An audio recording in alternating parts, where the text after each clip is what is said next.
500, 700, 1000, berapapun.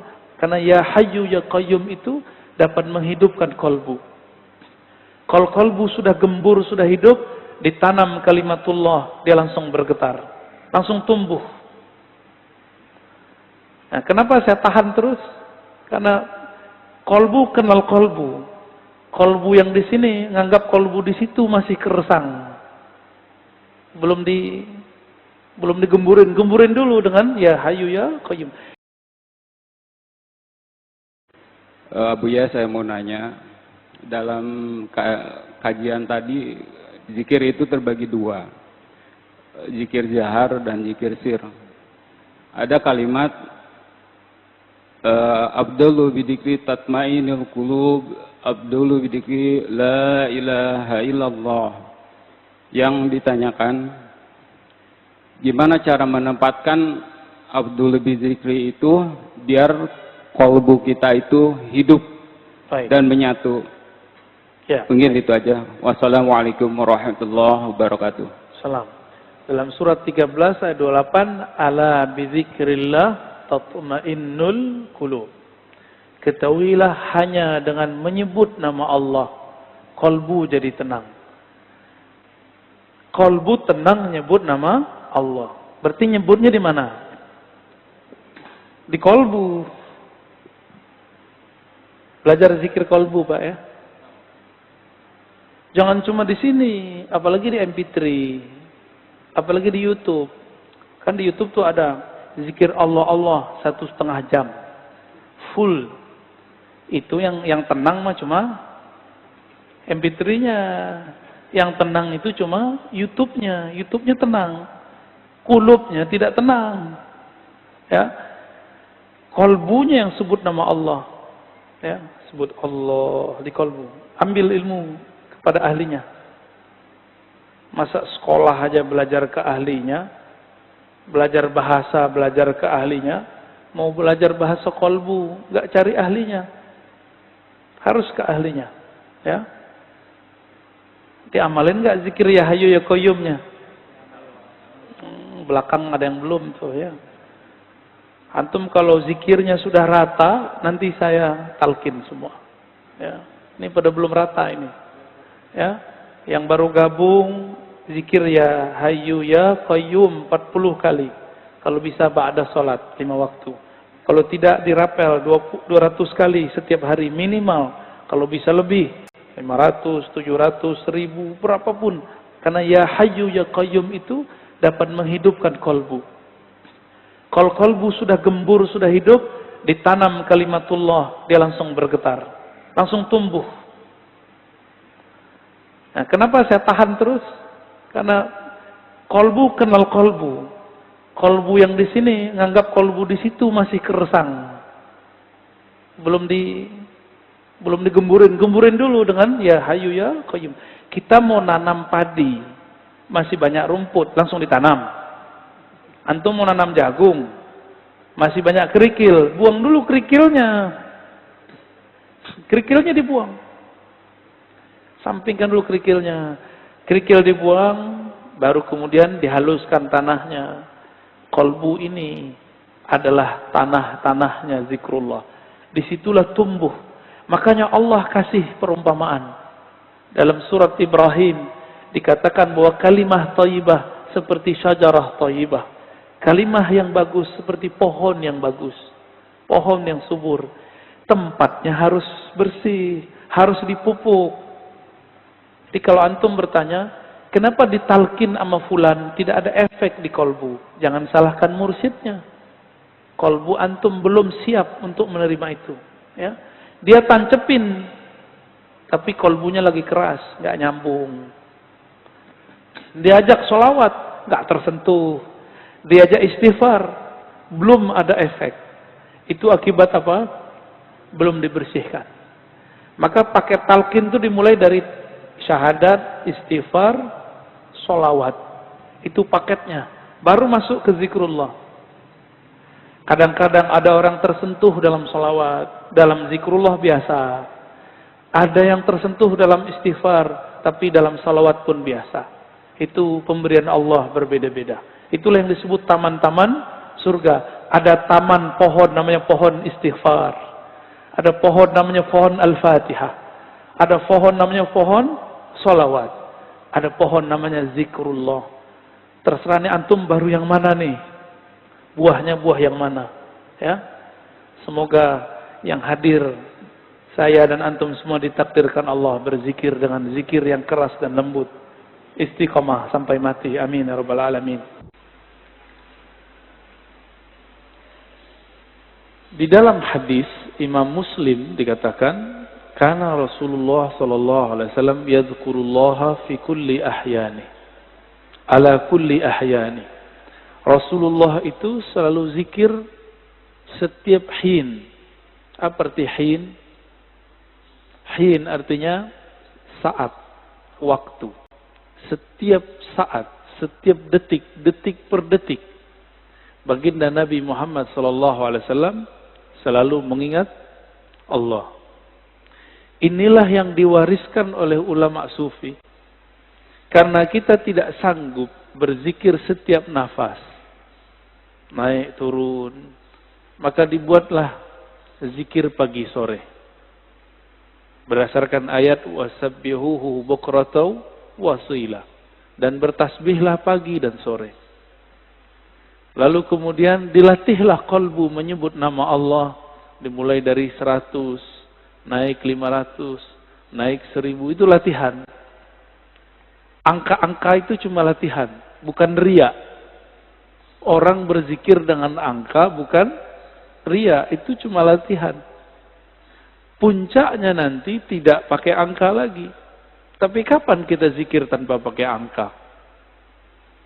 Kalau sudah menjadi pewaris Rasulullah sallallahu alaihi wasallam. Malaikat-malaikat Allah dari awal dicipta sampai sekarang itu mereka cuma mengamalkan 1 atau 2 zikir. Jadi ada malaikat yang zikirnya cuma subhanallah. Ada yang subhanadzil izzati wal jabarut. Ada yang zikirnya cuma Allahu Akbar. Ada zikirnya cuma la ilaha illallah. Itu malaikat. Dan gak putus. Maka di saat seseorang berzikir sebanyak-banyaknya, di saat itu sisi malaikatnya muncul. Malaikat tidur enggak? Enggak. Malaikat lalai? Enggak. Malaikat makan? Enggak. Makanya orang-orang yang sudah ahli zikir ini, makannya bisa berkurang. Tidurnya bisa berkurang. Karena dia sudah mirip dengan malaikat. Nah, itu namanya ahwal malakiyah. Ahwal malaikat. Tapi ini enggak boleh lama-lama. Bisa mati dia. Tubuh ini tubuh insan, tubuh bashar. Mesti dikembalikan kepada basyariah. Manusia butuh makan. Manusia perlu tidur. Maka Nabi SAW ketika melihat sahabat-sahabat beliau kedapatan ahwal ini, maka beliau mengatakan, Ana atqakum. Aku yang lebih bertakwa. Tapi aku masih tidur. Aku masih nikah. Masih bekerja. Ya. Jadi kalau ada orang merasakan ahwal seperti ini, itu nggak boleh lama-lama. Dia harus punya guru, mursyid yang akan membimbing dia untuk masuk ke ranah berikutnya. Ya.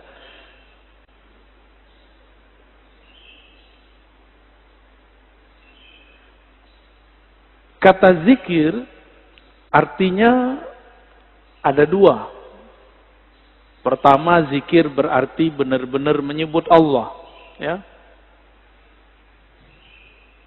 Kadang-kadang diartikan dengan makna yang lebih banyak. Ya. Jadi ada makna secara harfiah, ada makna secara majaziyah ataupun di luar itu.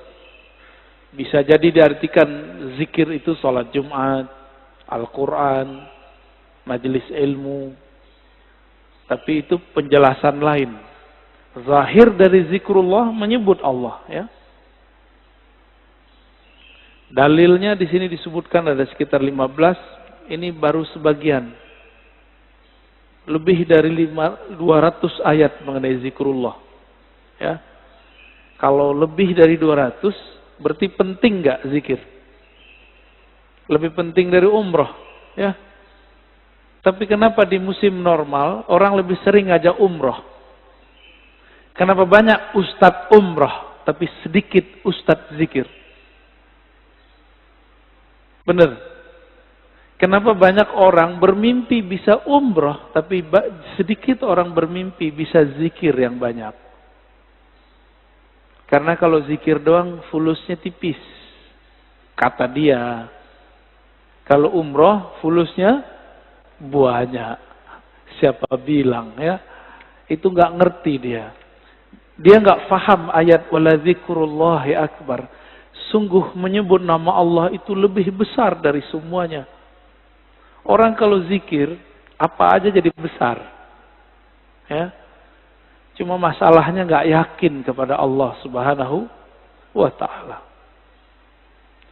Dalam surah Al-Baqarah ayat 152 Allah mengatakan fazkuruni azkurkum. Saya sudah pernah syarah di sini. Sebutlah aku, ingatlah aku akan ingat kamu. Duluan mana yang mengingat? Allah atau kita? Allah. Maka ciri-ciri tanda-tanda Allah lagi sebut kita digerakkan oleh Allah menyebut namanya. Itulah hakikat ayat ini. Lalu surah Ali Imran 191, alladzina yazkurunallaha qiyaman wa qu'udan wa 'ala junubihim. Ulul albab itu disebut orang yang zikir berdiri, duduk ataupun berbaring. Dalam surah Al-Ahzab, ini ayat yang paling dahsyat ini. Ayat ini sering digunakan tidak pada tempatnya untuk membantah orang zikir dengan angka. Ya ayyuhallazina amanu dzkurullaha dzikran katsira. Wahai orang beriman, sebutlah Allah sebanyak-banyaknya. Ingatlah Allah sebanyak-banyaknya. Apakah ini dalil melarang menyebut dengan angka? Enggak. Zikir 1000 itu banyak bukan? Maka dia masuk ke zikran katsira. 10.000 termasuk banyak? 70.000 banyak? Berarti masuk ke situ. Yang penting niatnya angka itu bukan membatasi, tapi menerjemahkan makna zikran katsira. Baru zikir 100 pagi, 100 sore, udah nyalain orang zikir 1000. Ya. Nggak ngaca dia kepada sahabat Nabi. Sahabat Nabi Abu Hurairah zikir 12.000 sebelum tidur. Ada yang bisa zikir 12.000 sebelum tidur? Keburu tidur ya.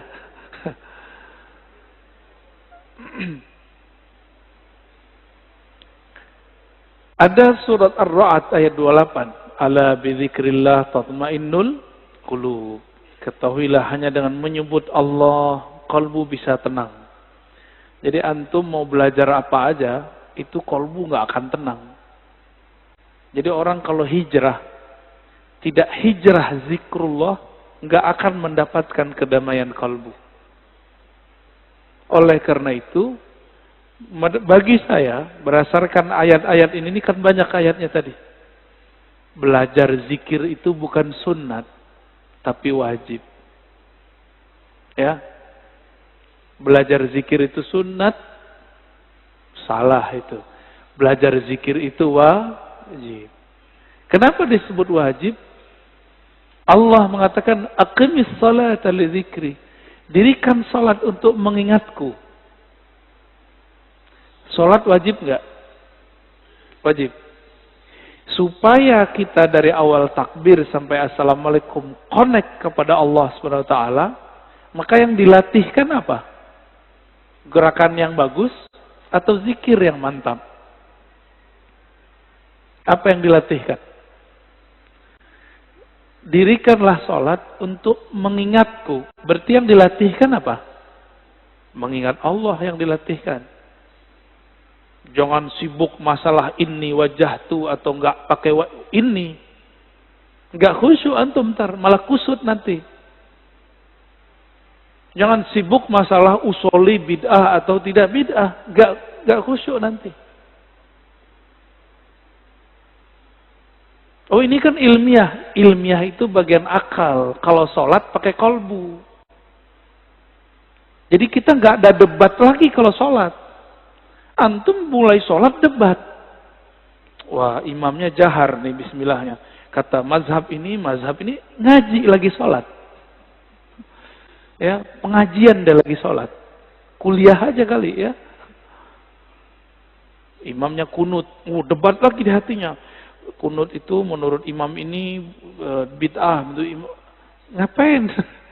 Sholat itu bukan lagi berdebat. Sholat itu menikmati santapan-santapan zikrullah.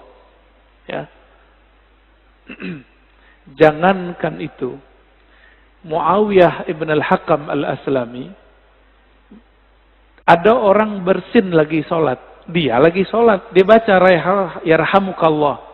Gimana Pak? Boleh nggak? Kita lagi sholat.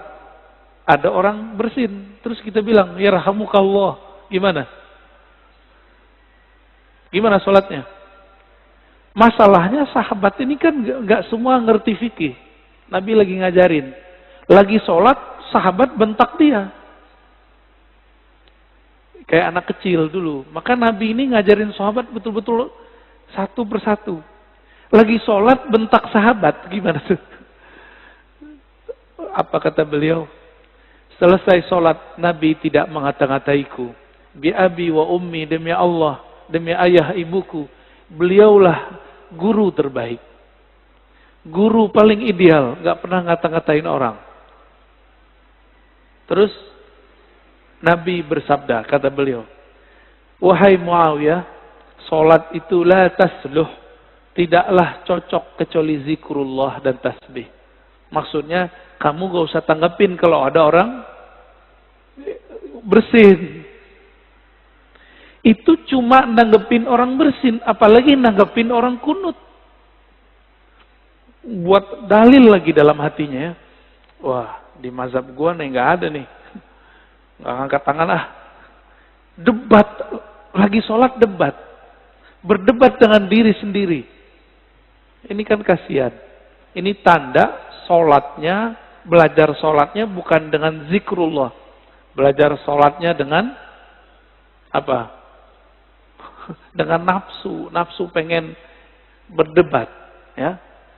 Kalau udah sholat, nggak ada debat. Nggak ada pengajian. Ya. Ngaji nanti habis sholat atau sebelum sholat. Baik. Ini dalilnya banyak sekali ya.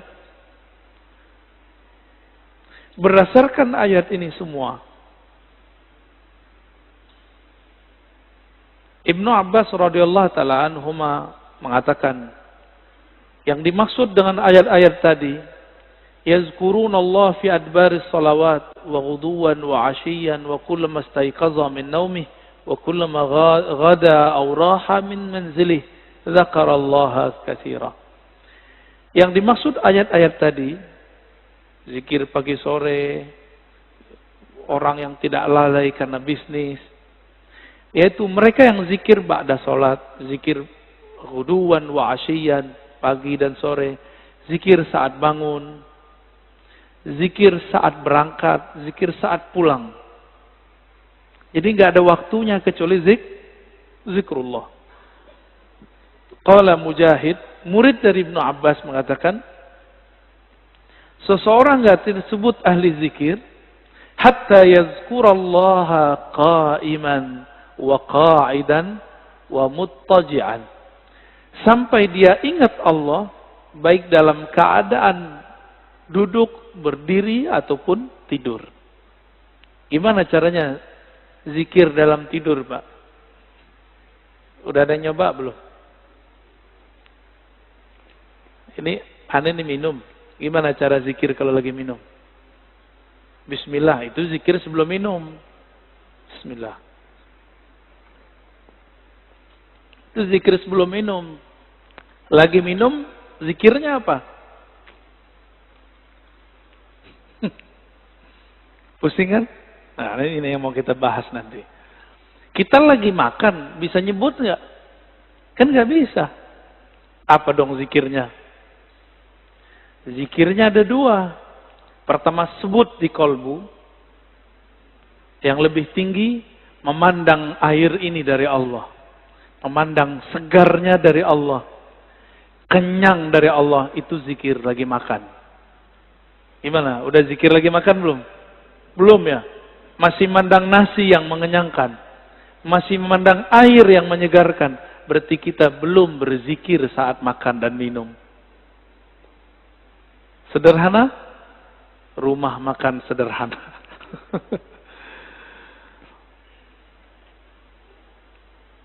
Imam Nawawi mengatakan ajma'al ulama ala jawaz zikr bil qalbi wal lisan lil muhdis wal junubi wal haidi wal nufasa. Ulama sepakat bahwa zikir itu dibolehkan dengan kolbu dan lisan, baik bagi yang berhadas, yang junub, yang haid ataupun nifas. Kenapa?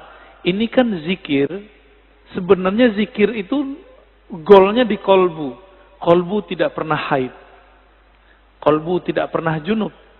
Junubnya kolbu adalah lalai mengingat Allah Subhanahu wa ta'ala. Benar, sering junub gak antum? Maka kita ini sering junub, Pak. Mandinya jarang. Ya. Makanya ketika masuk sholat, kita masih membawa junubul ghafalat. Junub lalai kepada Allah Subhanahu wa ta'ala. Orang junub betah nggak masuk masjid? Berani nggak masuk masjid orang junub? Masjid hakiki itu ada di kolbu, lagi sholat. Antum lagi mau sholat, tapi tidak keluar dari junub lalai. Gimana mau menikmati zikrullah? Ya, nggak bisa masuk. Jadi kita nggak bisa masuk ke kolbu kita. Padahal itu diri kita sendiri. Ya. Hadisnya sangat banyak. Ini ada hadis yang paling kenceng ya, paling dahsyat ini. Kata Nabi, "Masalul ladzi yadhkur rabbahu wal ladzi la yadhkur rabbahu kamasalil hayy wal mayyit." Hadis ini riwayat Imam Bukhari ya, dalam kitab doa. Perumpamaan orang yang zikir dengan tidak zikir itu sama dengan orang hidup dan mati. Gimana? Berarti kita banyakkan hidupnya atau matinya? Jadi kalau hidung kita ini dibukakan rasa penciumannya oleh Allah Subhanahu wa ta'ala, indera penciuman batinnya oleh Allah, kita akan mencium orang yang tidak zikir itu bau bangkai. Cuma alhamdulillah Allah tutup itu. Coba kalau dibukakan, Pak. Kita setiap ke jalan kemana itu bau bangkai di mana-mana itu. Maka kita bersyukur kepada Allah, Allah tidak bukakan kasyaf yang banyak. Karena kalau kebanyakan kasyaf, bisa pusing sendiri kita nanti. Maka ada beberapa wali, gak berani mereka ke masjid. Karena kalau ke masjid, dia lihat muka orang macam-macam. Ada yang ria, ada yang muka monyet, ada yang muka kambing, ada yang muka babi. Ya, maka Imam Ghazali buat fatwa khusus untuk orang ini. Ya. Dibolehkan oleh Imam Ghazali bagi orang ini tidak sholat di masjid sementara sampai ahwal itu hilang.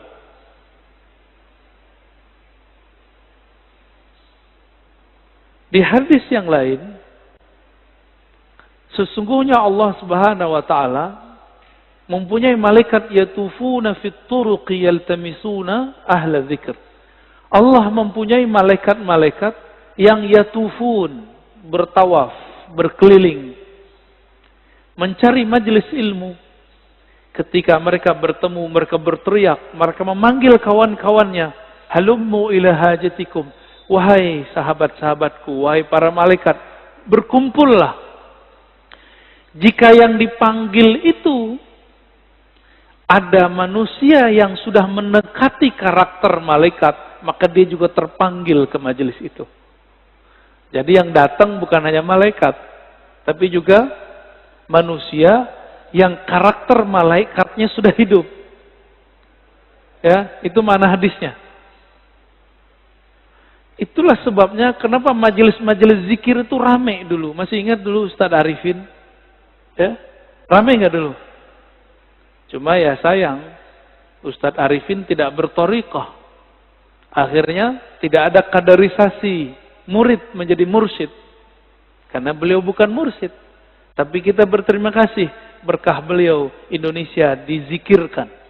Dengan zikirnya yang khas. Dengan suara serak-serak basahnya yang lumayan. Ya. Tapi beliau meninggal ya sudah.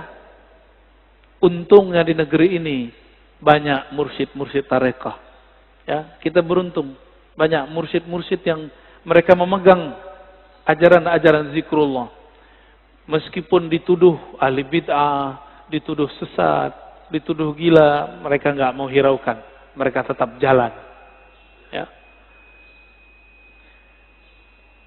Itu malaikat ganti shift, fayahuffunahum bi ajnihatihim ila sama'id dunya. Ketika mereka berkumpul, itu malaikat meliputi orang-orang yang duduk di majelis zikir dengan sayapnya. Ada yang lihat gak? Antum kalau kasyaf bisa lihat. Untung tidak kasyaf. Karena kalau kasyaf pasti ketakutan. Ya. Itu sampai ke langit pertama. Nyundul langit. Makanya malaikat dari timur, dari barat lihat. Wah, kayaknya ada majelis zikir nih. Mereka akan berkumpul. Kalau ada manusia, kolbu yang sudah berzikir, dia akan ikut meramaikan majelis tersebut. Semoga kolbu kita termasuk kolbu yang sudah berzikir. Amin ya rabbal alamin. Semoga yang hadir ini dipandang Allah, kolbunya kolbu berzikir. Amin ya rabb. Lalu mereka ditanya oleh Allah, wa huwa a'lamu bihim. Pada Allah lebih tahu keadaan mereka. Ma yaqulu 'abdi? Apa yang dibaca oleh hambaku, wahai malaikat? Lalu mereka mengatakan, mereka bertasbih kepadamu, ya Allah. Bertahmid, ya Allah. Bertakbir, ya Allah. Bertahlil. Apa kata Allah? Hal ra'auni? Apakah mereka melihatku? Lalu para malaikat menjawab, tidak, ya Rabb. Seandainya mereka melihat aku, bagaimana? Oh, kalau kita udah melihat Allah, antum tuh nggak mau kerja lagi. Mungkin nggak mau nikah lagi. Ya udah asik dengan zikrullah. Ini hadisnya panjang ya. Maka disebut dengan humul julasa la yashqa bihim jalisuhum. Di hadis Imam Tabarani, Abu Darda mengabarkan perihal hari akhir. Rasulullah SAW bersabda, nanti di hari kiamat, Allah akan bangkitkan beberapa kelompok manusia, wajahnya bercahaya. Fi wujuhim nur. Lalu ditaruh mereka di atas minbar-minbar yang terbuat dari lu'lu'.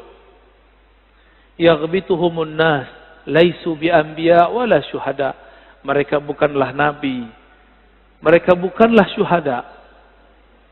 Faja a'rabiyun ala rakbatayhi faqala ya Rasulullah, hilhum lana na'rifhum. Lalu datang Arab Badui berani naja, wahai Rasulullah, siapakah mereka? Ceritakan kepada kami. Dijawab oleh Nabi, mereka itu dua karakternya. Satu, al-mutahabbuna fillah. Mereka saling mencintai dalam rahmat Allah. Dan yang kedua, yajtami'una ala zikrillah. Mereka banyak di biladin syatta, di banyak negeri, kemanapun mereka berzikir kepada Allah Subhanahu wa ta'ala. Ini orang-orang begini nih. Nanti Nabi aja bingung. Wah, kok ada makhluk begini ya? Bercahaya. Ini hadisnya sangat banyak. Kita pendek aja ya.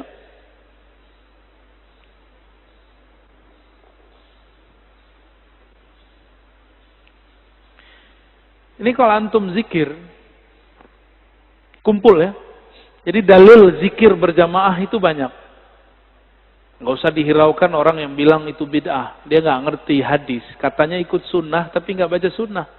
Karena memang sunnah yang diikuti cuma beberapa doang. Cuma hadis kullu bid'atin dolalah. Ya. Penjelasannya dia nggak belajar. Hadis Imam Ahmad, hadisnya sahih. Ma min qaumin ijtama'u Yadhkurunallaha azza wa jalla la yuriduna bidzalika illa wajha. Nah, ini coba lihat lafaznya. Ma min qaumin ijtama'u. Tidaklah sekelompok kaum berkumpul, berjamaah. Berarti ini zikir jamaah bukan? Ya. Yazkurunallah, mereka pakai lafaz jamaah. Mereka mengingat Allah Subhanahu wa taala, tidak menginginkan kecuali ridha-Nya. Illa nadahum munadin minas sama. Kecuali ada yang berseru dari langit. Kumu maghfuran lakum. Ketika selesai berzikir, apa kata mereka? Ya sudah, kalian berdirilah, selesaikanlah, Allah mengampuni kalian. Qad buddilat sayyi'atukum hasanat. Sekarang semua keburukan kalian diganti dengan kebaikan-kebaikan. Cuma kan nggak dengar Pak ya. Jadi antum di sini ngorok itu dapat pahala Pak. Itu dapat zikrullah itu ya. Apalagi bangun. Tapi jangan tidur Pak ya. Karena bilang begitu malah tidur lagi.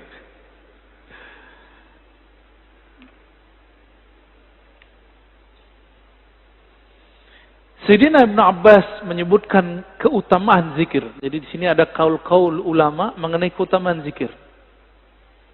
Kalau sholat ada batasnya atau tidak terbatas? Sholat bisa kapan aja nggak? Bisa kapan aja? Boleh nggak sholat di WC? Boleh nggak sholat habis subuh sampai terbit matahari? Ini jangan ada lagi saya lihat Pak ya. Lagi taklim sholat syuruk. Itu jahil namanya. Ya, ini kita kasih tahu berulang-ulang. Ngaji satu bab, dengar satu hadis, itu lebih afdol daripada 100 rakaat. Antum dapat hadis. Kalau orang zikir ba'da sholat subuh berjamaah di masjid, lalu sampai syuruk, sholat 2 rakaat. Bagi dia pahala haji dan umrah, tamah, kan begitu. Sempurna. Itu kalau nggak ada taklim. Kalau taklim, apa kata Nabi? Lebih afdol daripada 100 rakaat. Bahkan di riwayat Ibnu Majah 1000 rakaat. Antum sholat 2 rakaat, lewat maklumat ini. Mungkin lagi sholat juga dengerin ceramah saya kali. Kalau belajar beribadah itu jangan konyol. Beribadah itu bil ilmi. Ya. Jangan beribadah itu bil jahli. Kalau nanti ada lagi ya sudah ya, kita nggak maksain. Kita nggak maksain juga Pak. Tapi kalau ada silakan. Ya. Tapi saya lihat ada aja di masjid, banyak masjid udah kita kasih tahu masih aja. Ya. Antum dengerin satu hadis itu lebih afdol daripada 100 rakaat. Padahal sholatnya cuma 2 rakaat. Ninggalin faedah 100 rakaat. Pilih mana? Kalau hitung-hitung duit, mana yang lebih untung? Yang ngaji. Sholat juga belum tentu khusyuk, ya. Kusut udah pasti.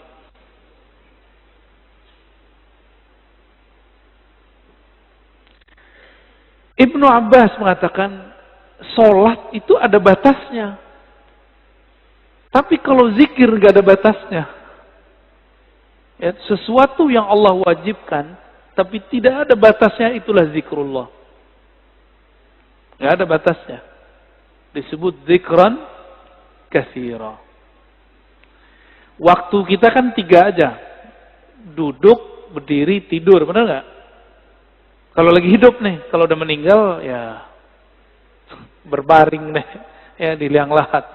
Jadi waktu kita 3 aja. Nah, surat An-Nisa 103, surat Ali Imran ayat 191. Itu kan menyebutkan mereka, kalau di An-Nisa perintah ya, fazkurullah. Kalau Ali Imran yazkurunallaha qiyaman, kan sama aja.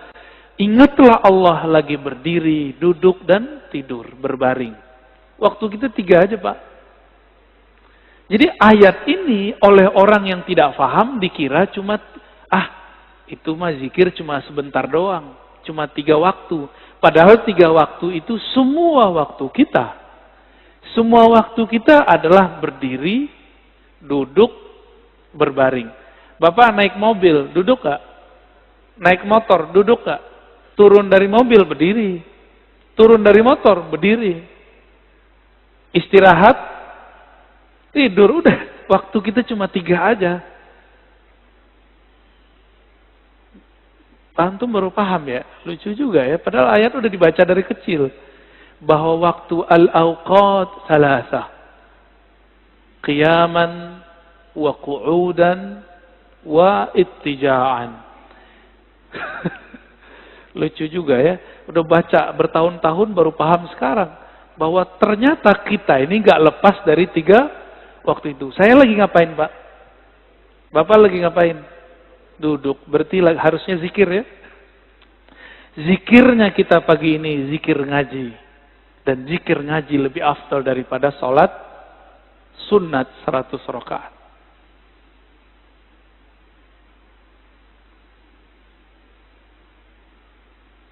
Ibnu Athaillah As-Sakandari mengatakan zikir itu usaha melepaskan kalbu dari ghaflah.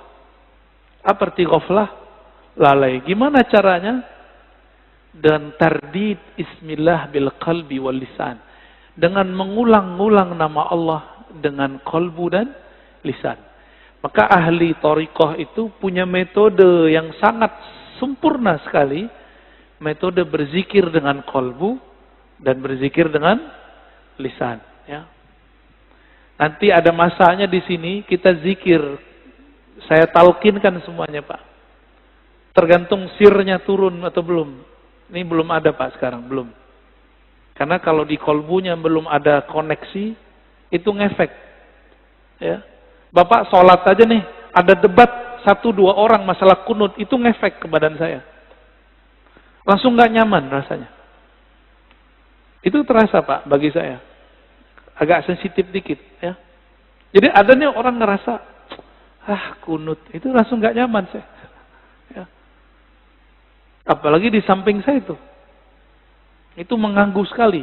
Maka mending gak kasyaf. Karena kalau kita kasyaf, kedengaran isi hati orang kan gawat. Ya.